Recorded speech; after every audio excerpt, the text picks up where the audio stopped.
ہم شہر کے لوگوں کا سب سے بڑا ایشو یہ ہے کہ ہمیں تہبند سے بڑی گھبراہٹ ہوتی ہے، ہمیں تہبند باندھنے کی عادت نہیں ہے. گاؤں گوٹ کے لوگ تو گھر میں بھی تہبند باندھ رہے ہوتے ہیں، ان کو احرام کو پرابلم ہی کوئی نہیں ہوتا.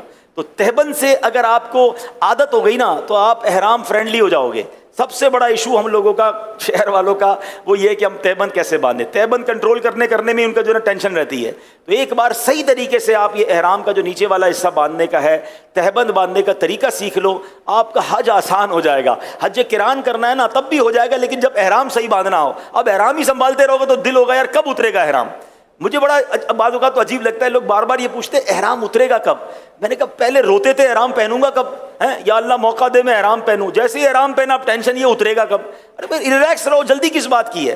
تو احرام صحیح باندھنا سیکھ جائیں گے تو آپ کو اس کی ٹینشن ختم ہو جائے گی. تو پہلے میں تہبند باندھنے کا آپ کو طریقہ بتا رہا ہوں. تو اب آپ نے پہلے تو چیک یہ کرنا ہے کہ یہ احرام میرے سائز کا بھی ہے کہ نہیں. تو اس کا طریقہ یہ کہ آپ نے اپنی ناف کے اوپر یہ والا بالکل کوئی بل نہ ہو رکھ کے چیک کر لیں کہ یہ آپ کے پیروں کے نیچے تک جا رہا ہے یا پیر تک ٹچ ہو رہا ہے. اس کا مطلب اس کا سائز ٹھیک ہے. ایسا نہ ہو کہ آپ ناف پہ رکھیں اور ابھی سے شروع سے ہی آپ کے ٹخنوں کے اوپر ہے تو یہ آپ کے لیے سائز تھوڑا ہے. چلے بسم اللہ الرحمن الرحیم. اچھا اب کرنا یہ ہے کہ یہ دونوں چادریں آپ نے اس کے کنارے ملا لینے، ٹھیک ہے، اور کوئی اس میں اوپر بل نہ رہے. ان دونوں کناروں کو آپ نے ملا لیا. اچھا اب اس طرف سے تھوڑا سا اس کو ٹائٹ کر لیں، جتنا ٹائٹ کرنا ہے آپ ٹائٹ کر لیں، ٹھیک ہے. اب ان دونوں کو واپس اپنے ہاتھوں سے یہاں پر لے آئیں. اب اس کے بعد دوبارہ جو ہے اس کو یہاں لے آئیں، یعنی اس کو فلیپ کر رہے ہیں آپ، ٹھیک ہے نا. اور اب آپ کی مرضی ہے ایک بار دو بار، کیونکہ احرام بھی بہتر ہے کہ ٹخنوں سے اوپر ہو، تو پھر تھوڑا اگر بڑا ہے تو 4 بار کر لیں. اب مثال کے طور پہ یہ میں نے اس کو 4 بار فولڈ دیا ہے نا. اب یہ اتنا اچھا بندھا ہے کہ مجھے بیلٹ کی حاجت نہیں ہے، ٹھیک ہے. اچھا ایک اور غلطی جو حاجی کر جاتے ہیں یا غلطی عمرہ کرنے والے کر جاتے ہیں، ابھی چونکہ میں تربیت کر رہا ہوں تو میں نے کپڑے پہنے ہوئے ہیں، ٹھیک ہے نا. لیکن جب آپ احرام پہنیں گے تو جسم پر اور کوئی کپڑا نہیں ہوگا، کوئی انڈر گارمنٹ، کوئی انڈر ویئر وغیرہ کچھ بھی آپ نہیں پہنیں گے، ٹھیک ہے. مرد جب احرام پہنے گا تو اس کے جسم پر بے سلی چادریں ہی ہوں گی، سر پر ٹوپی امامہ بھی نہیں ہوگا، یہ خیال رکھنا ہے، ٹھیک ہے. تو اب آپ نے جب یہ احرام پہنا نا تو اب ظاہر ہے اس کے نیچے تو کچھ بھی نہیں پہنا ہے. تو اب یہ جو فلیپنگ کی ہم نے، اس کو گھما کے جس طرح بنایا ہے نا، اس کا فائدہ یہ کہ اگر ہوا بھی آئی نا تیز تو یہ اگر اڑی بھی چادر تو آپ کی ستر، آپ کا جو جسم ہے وہ چھپا رہے گا، بے پردگی نہیں ہوگی. تو ہم نے احرام جب اس طرح باندھتے تو اس سے ایک تو چلنے میں بڑی آسانی رہتی ہے، دوسرا پردہ بھی رہتا ہے، تیسرا یہ کنٹرول بھی رہتا ہے. اچھا یہ میں نے سکھایا نا تو آپ مجھے شاید 50 سیکنڈ لگ گئے ہوں گے، 1 منٹ لگ گیا ہوگا. لیکن اگر میں خود باندھوں یا آپ کی پریکٹس ہو جائے گی تو 30 سیکنڈ میں بھی ہو جائے گا، پتہ بھی نہیں چلے گا. آپ کی عادت ایسی بن جائے گی کہ آپ بالکل آسانی سے باندھ لیں گے. اب بیلٹ نہ بھی پہنے تو احرام چلے گا. اچھا کچھ حاجی غلطی کیا کرتے ہیں، کیونکہ گھر میں تولیہ باندھنے کی عادت ہے نہانے کے بعد کچھ لوگوں کی، تو وہ احرام تولیے کی طرح باندھ لیتے ہیں، اب یوں باندھ رہے ہوتے ہیں. جب اب یوں احرام باندھ لو گے تو آپ تو اپنے آپ کو قید کر بیٹھے، اب تو آپ زیادہ چل بھی نہیں سکو گے اور پھر سنبھالتے رہو اس کو. تو یہ اس طرح نہ باندھیں. باندھنا تو ٹھیک ہے، ہو جائے گا باندھنا، لیکن آپ ٹینشن میں رہو گے. تو احرام فرینڈلی بننے کا ایک طریقہ میں آپ کو بتاتا ہوں کہ اگر حج میں کچھ دن ہے نا تو اکیلے کمرے میں رات کو جب موقع ملے، آپ کا بیڈ روم ہو تو آپ تہبند باندھ کر سونا شروع کر دیں.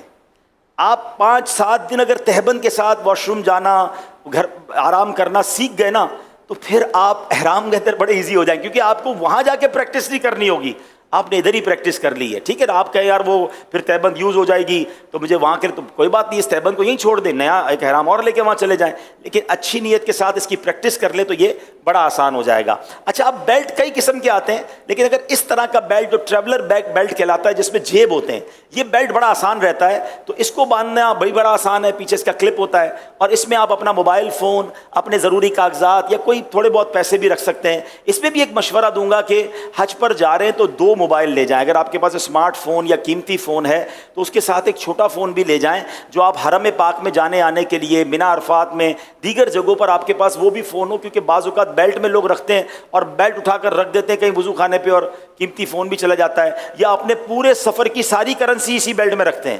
ایسا بھی نہ کریں. اپنی زیادہ پیسے وغیرہ ہیں وہ ہوٹل میں ہی رکھیں، بیگ کے اندر رکھیں. اس میں تو ضرورت کی 25-50-100 ریال رکھ لیے, کچھ کھانے پینے کی ضرورت پڑی, ہاں اپنے ہوٹل کا کارڈ ضرور ڈالیں, اپنے معلم کا کارڈ ضرور ڈالیں, تاکہ خدا نہ خواستہ آپ کے ساتھ کوئی حادثہ ہو جائے تو پتہ چلے کہ آپ کہاں تھے, کس کے معلم کے حاجی ہیں, تو رابطہ کرنا آسان ہو جائے. آپ کے ساتھ بچے اور فیملیز ہوں تو ان کے جیب میں بھی آپ نے ہوٹل کا کارڈ بھی اور معلم کا کارڈ ضرور رکھنا ہے, تاکہ وہ بچھڑ جائیں تو ان کو کوئی اس ایڈریس پر پہنچا سکے. اب یہ اوپر کی چادر جو ہے تولیے کی ہے, اور اس کو بھی آپ نے اسی طرح چیک کر لینا ہے کہ یہ میرے سائز کی ہے کہ نہیں. تو سائز تھوڑا سا اس کا بڑا ہونا چاہیے, تاکہ اس کا فائدہ یہ ہوتا ہے کہ یہ آپ کے نماز وغیرہ میں, رکوع وغیرہ میں آپ کے لیے آسانی رہے. تو اس کو چیک کرنے کا طریقہ یہ کہ یہ ایک بار چکر پورا گھوم کر کم از کم یہاں تک آ جائے.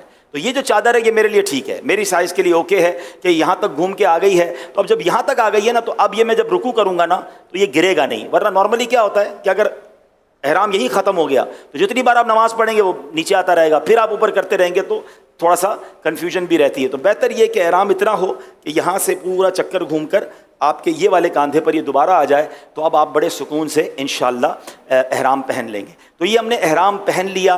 اچھا, اب اس میں کچھ بے احتیاطی بعض اوقات حاجیوں سے ہو جاتی ہے چونکہ پریکٹس نہیں ہوتی. اب مثال کے طور پہ آپ نے احرام پہنا ہے اور نماز پڑھ رہے ہیں, تو آپ کہیں گے اللہ اکبر. اب ابھی تو میں نے کرتا پہنا ہے, اگر کرتا نہ پہنا ہوتا تو پیٹ میرا نظر آتا, سینہ نظر آتا. تو جب نماز پڑھتے ہیں تو یہ پورا جسم نظر آ رہا ہوتا ہے, یہ بہتر نہیں ہے. اس کا بڑا پیارا طریقہ امیر علیہ سنت نے سکھایا تھا کہ جب آپ احرام میں نماز پڑھ رہے ہوں اللہ اکبر, انشاءاللہ سینہ اور پیٹ جو ہے آپ کا یہ ڈھکا رہے گا. اور میں آپ کو صحیح بتاؤں, ابھی تو احرام پہنا ہے سکھانے کے لیے یا سیکھنے کے لیے, مگر جب احرام واقعی انسان پہنتا ہے, جب اس کے جسم پہ اور کوئی لباس نہیں ہوتا, اور احرام میں ایکچولی ایک میسج بھی ہے کہ ایک وقت آئے گا میرے سارے کپڑے اتار کر مجھے کفن پہنا دیا جائے گا. تو یہ احرام کی چادریں ہمیں اس سفر کی بھی یاد دلاتی ہیں. اور جب بندہ احرام پہن لیتا ہے نا, اور پھر اس کے بعد جب وہ لبیک پڑھتا ہے اور جو اس کی کیفیت بنتی ہے, یہ الفاظ میں بیان بھی نہیں کیا جا سکتا. ہم اللہ کریم سے دعا کرتے ہیں کہ ہمیں حقیقی معنوں میں احرام پہننا, لبیک پڑھنا اور